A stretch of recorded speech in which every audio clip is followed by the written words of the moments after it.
Well, the journey of any data science project starts with gathering or extracting data. So this module will be focused towards the data extraction phase. However, the data can come from different types of sources. It can be available through files in different formats that you can download manually or programmatically. Sometimes data may also have to be scraped from websites or web pages. Or it can be available through API calls. Or the data may already be available directly in your company's database that you can hook into. Or sometimes you may have to collect data manually using forms or surveys. Or if the situation demands, you may have to extract data directly through some device using available ports. So as you can see, depending upon your problem, you may have to acquire data from different types of sources.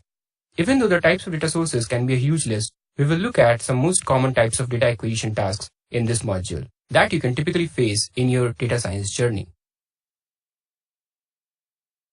From conceptual point of view, in this module, you will learn to extract data from some of the very common data sources, such as databases and APIs. You will also learn a very useful technique that is web scraping that you can use to scrape data directly from the websites by understanding the structure of the underlying HTML document. We will then extract the Titanic dataset for our Titanic data science project that we will be using in subsequent modules. And towards the end of the module, I will also provide some links and resources to get datasets for your practice. You can use these datasets for your future work as well. From the tools perspective, you will be learning two very commonly used Python libraries. One is Request and another is Beautiful Soup. Mastering these two libraries will surely help you in the long run. Other than these two libraries, you will also learn to use some of the Python libraries to interact with different types of databases, such as SQLite, MySQL, and SQL Server. So now we have set up our expectations. Let's jump into the data extraction from the databases in the next clip. In this clip, you will learn about Python packages that can be used to extract data from various databases. In the market, there are so many databases available, so it's impossible to cover all in one course. So we'll focus on three very popular databases in this course. We will first take the SQLite database, that is a self-contained and cross-platform SQL database engine. Then we will see how you can extract data from the open source MySQL database, which is an enterprise level database. We will also cover the SQL Server database, which is a proprietary database from Microsoft. But before we jump into the actual demo, I want to tell you a general outline that we will follow to connect to any database and extract data from it. This will be applicable for most of the Python packages that we will be using in the next clip. So first, we will import the package that will be used to extract the data from the respective database. And if that package is not available, then you will have to install it first. After importing the package, we will make a connection to the database using the connection string. The format of the connection string may vary from database to database.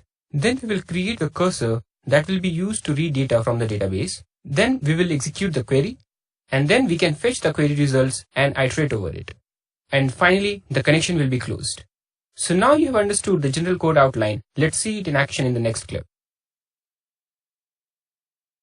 In this clip, we will learn to extract data stored in different types of relational databases using Python. Here, I have already created a Jupyter notebook for you, and I will go through each cell one by one. I have also added comments that can be helpful to you if you want to refer it at a later stage. So we will first see how you can extract data from a SQLite database. So you need to first import the library that you can use to interact with the SQLite database. If you have installed the Anaconda distribution, then it comes with a SQLite 3 package that you can use. So we are first importing the library. Let's execute the cell.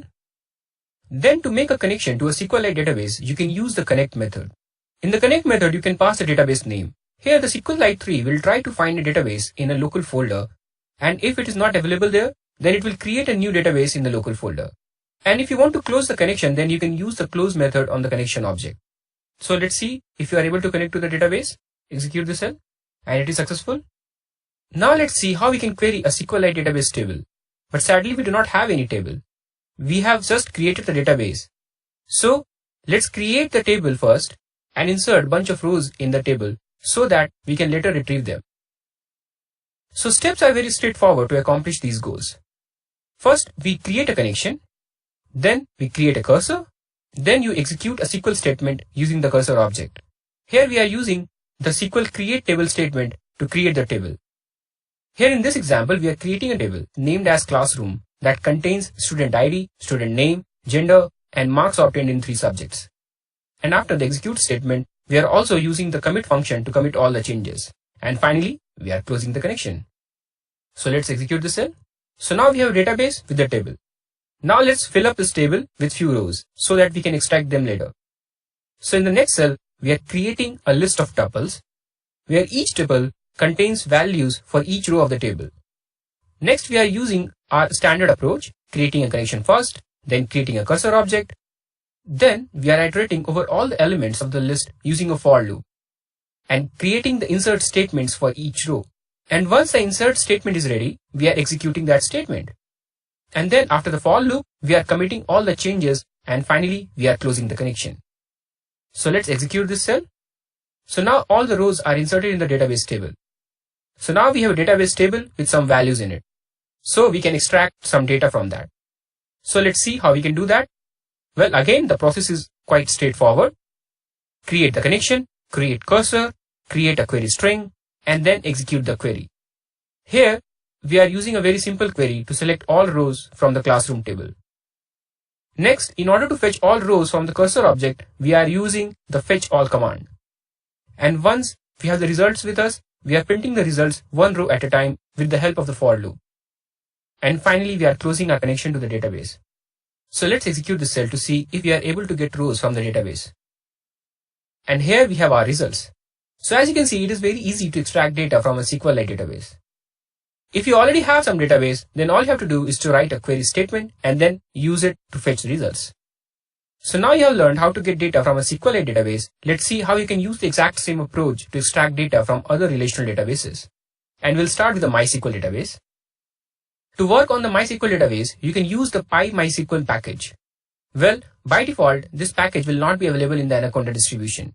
But you can install it using the pip installer or using the conda install if you have the Anaconda distribution. Here we are using the conda install command.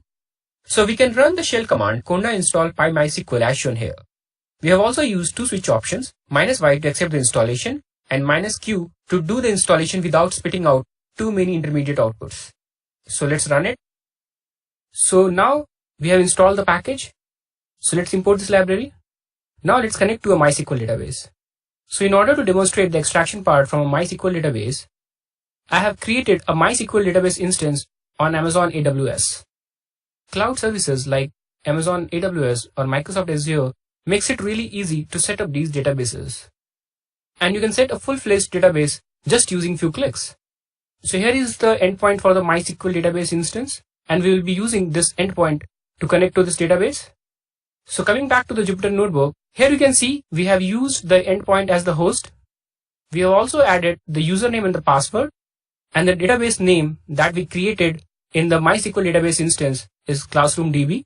So we have put all this information into a dictionary object and we have given it a name CNX. So we can use the information contained in this dictionary to connect to the database.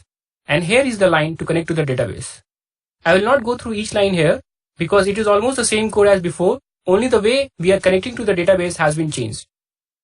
So this block here contains the code to connect to a MySQL database. Let's test the connection. So we have successfully connected to the database. So let's follow the standard process that we had followed for the SQLite case. First, we are creating the table. Then we are inserting few rows. And finally, we are extracting data from the MySQL database. Similarly, for the Microsoft SQL Server, you can use another Python package, that is the PyMSQL. Again, we are installing it using the conda install. So let's install it first. After installing the package, let's import it. Again, in order to demonstrate the connection to a SQL Server database, we have created a SQL Server database instance in Amazon AWS. And here is the endpoint. And we have placed the endpoint here in the host field. This time, however, instead of creating a new database, we are using the default tempdb database of the SQL Server instance. Let's see if we are able to connect to the database. So connection successful. So let's follow the standard approach. Creating the table first, then inserting bunch of rows, and finally extracting them from the SQL Server database. So as you can see, it is pretty straightforward to extract the data. So depending upon your requirement, you can write your own query. So in terms of the databases, if you have some other database, then you can look for some Python packages that are already available to connect to those kind of databases. So now you have understood how to extract data from traditional databases. Let's see another very common source of data, that is the API or application.